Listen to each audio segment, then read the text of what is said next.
TJ, this is your former team. You were really defending the Bengals yesterday. You were. The Yeah. Bengals. Rightfully Nice, so. though. Yeah. Rightfully so. They're nice. Yeah. Can the Bengals keep everybody and sign Burrow to a top deal? Can they have it all? They will keep everybody because that's what Joe wants. And if this is what he wants to happen, you got to make it happen if you're the Bengals. If he came out yesterday and said, we are going to find a way to keep everybody, Mike Brown, Katie Blackburn, Troy Blackburn, Duke Tobin, y'all got to make it happen. And so the Bengals have never had a problem paying a quarterback and a receiver. It's paying a second receiver. He wants T. Higgins to be there. They got to make it happen. And so whatever you got to do, structure it however you want to. Joe going to be the highest paid quarterback when his contract is. That's a fact. Now, how they structure it to where they can sign T, get it done. We've been down this road with the Bengals before, with Carson Palmer. And part of it was wanted to make sure that myself and Chad stayed there. That was just one of a few promises that they made to Carson that they didn't keep.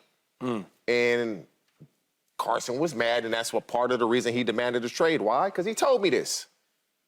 They can't do that again. You can't promise Joe that, oh, if you do this, we'll do that, and then T is gone. They could have probably signed T for a little less this offseason. The longer they wait, the more expensive it's going to get. But Joe Burrow said, we going to do it. They got no choice. Yeah, you can't lose Joe Shiesty. I don't know if they can have it all, though. You think Joe can be signed to the top deal and keep everybody? Highest paid quarterback in the league, and they better sign T right now, because as soon as Justin Jefferson signed, Jamar getting more than that. Right. Yeah, right. So he gonna do the quarterback thing. Oh, that's what Jess got? Okay, I gotta get a little more than that. They got to find a way to make it work. JD?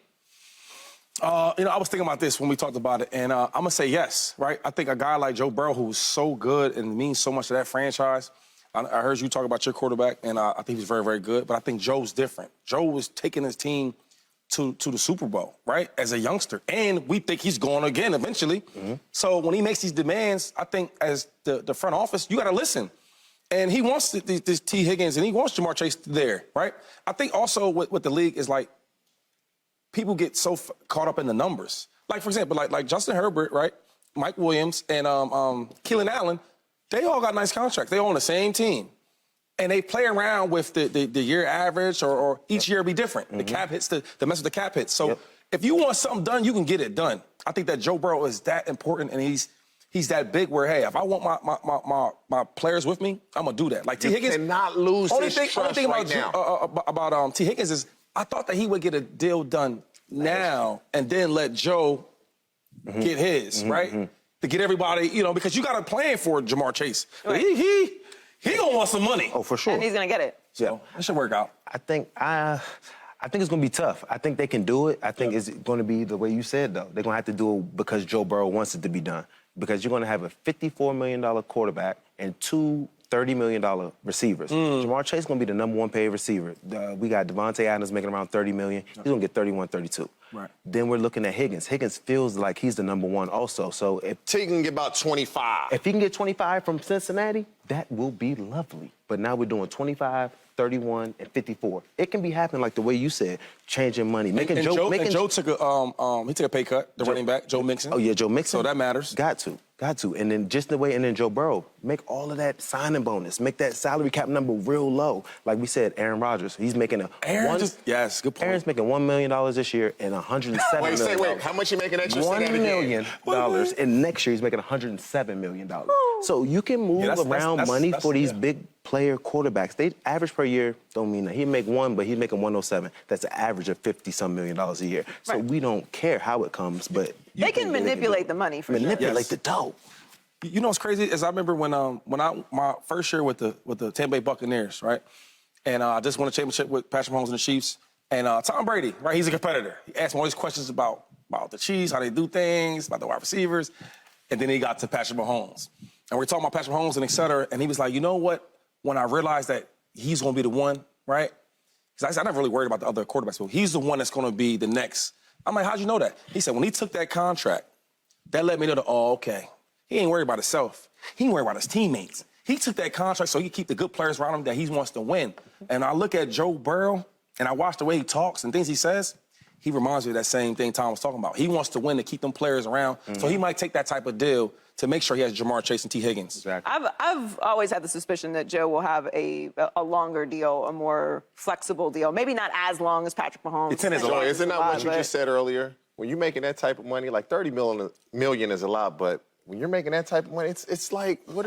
Look, again, I don't like to tell anybody to take less money. And I do think who you take less money for, meaning the organization and the coaches and all of that mixed together, who you take less money for, not your teammates, the structure, the people that are writing the checks, the people that are really influencing winning and losing and signing everybody else, that trust has to be very serious. But Joe Burrow has gone to a Super Bowl, so that does change things. I'm not taking a 10-year deal with an organization that has proven time and time again to mess it up.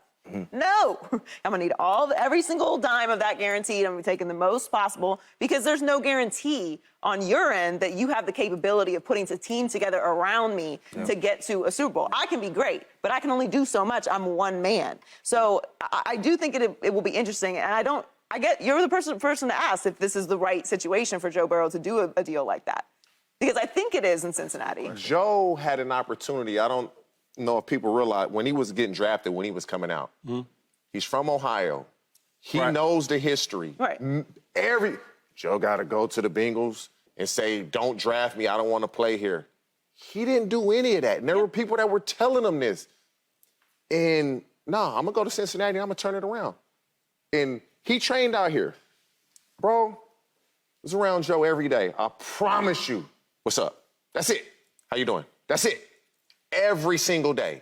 Every single day. We in the weight room. He would say, what's up to everybody, and then just go work. He's about his business. He didn't care that he was going to the Bengals because he felt like, I'm him. Yeah. I'm going to turn it around. Love Joe. He was not saying, I want to go somewhere else. I'm going to go play for the Bengals and watch what I do. And everybody was like, all right, we keep telling you. And then when he got there, he showed us.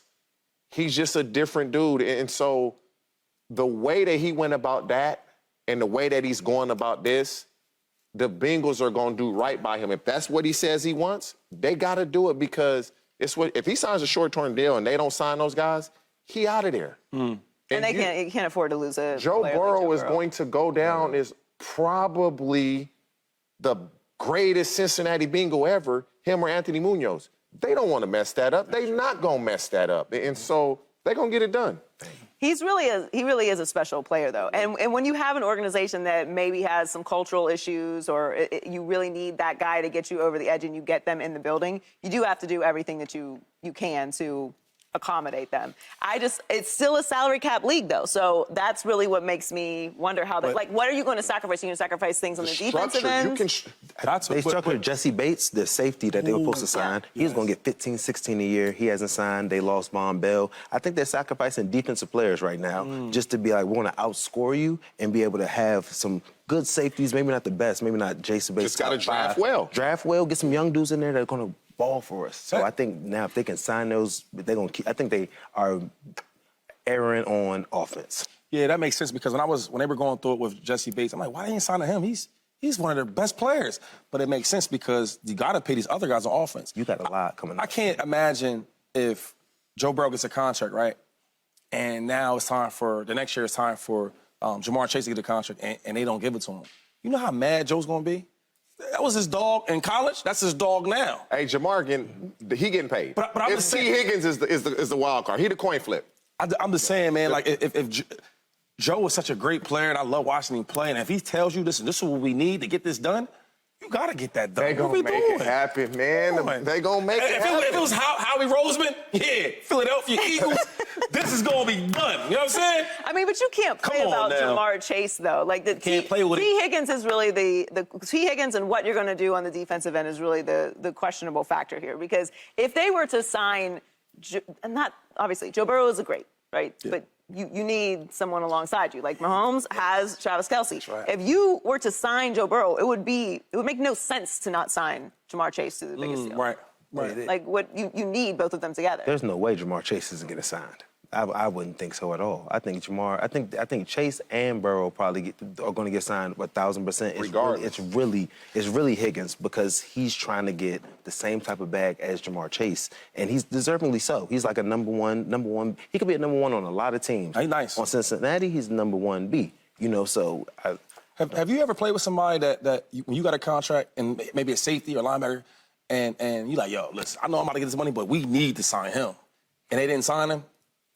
You play anybody like that? I ain't never really had that much pull. No. No, I'm talking about the mental part. So, like, for example, like, I remember when Jason Peters, he's the best player I ever played with, other than quarterbacks, and I'm like, he's great left tackle. Yeah. And he had a contract situation. I'm like, and I'm young. I'm like, man, listen, look, hey, we need to sign this dude. I know I'm about to get a contract. I can wait. Because I know if I have him on my team, what I can do. So if I was asked you, like, as a cornerback, maybe the safety, he covers you so well. Yeah, no, for sure. That was Minkah Fitzpatrick when I was in Pittsburgh. Okay. We was like, Minkah, don't trip, just stay on the path. They trying to lowball, whatever. But you know, before training camp happens, it's tight, and then jump up for $5 million. I'm like, Minkah, don't trip. Stay the course. Because we knew this, if you're a baller, if you're one of those dudes, they're not letting you out of their building. They traded for Minkah from Miami, all them dudes. The best they players drafted. don't really go to the market Are you kidding unless me? they. No, Yeah, that's a good point, if you're the one, you're there regardless because you'll be looking crazy. All 30 other teams will pay. That's true. That check easily. Yeah. So. Well, thanks for joining us again for the last few days. Joe, was great. Keep up the great work. We hope to have you back again soon. And coming up, we're going to get back to Justin Herbert. Subscribe here to get the latest from Speak, and go watch a few segments from our other shows on FS1.